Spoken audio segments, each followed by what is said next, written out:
हमरी दीदी रे, भोली भाली बाड़ी बड़ी सीधी हमरी दीदी रे, भोली भाली बाड़ी बड़ी सीधी हमरी दीदी रे।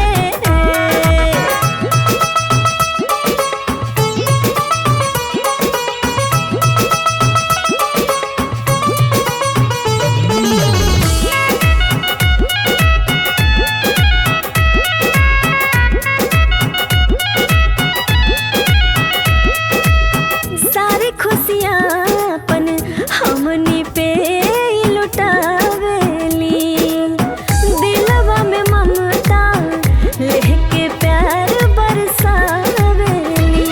अरे हमनी के खातिर से बढ़ना बाटे कवनो निधि हमरी दीदी रे, हमरी दीदी रे, भोली भाली बाड़ी बड़ी सीधी हमरी दीदी रे, भोली भाली बाड़ी बड़ी सीधी हमरी दीदी रे।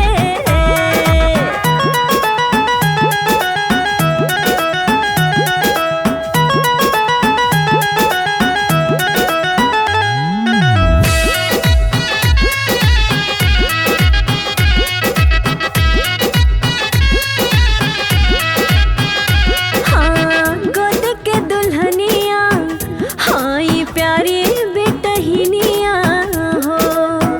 इनका से बाट हमारा घर रोशनिया हो। करे जरूरत हमनी के पूरा चाहे कवनो विधि हमरी दीदी रे, हमरी दीदी रे, भोली भाली बाड़ी बड़ी सीधी हमरी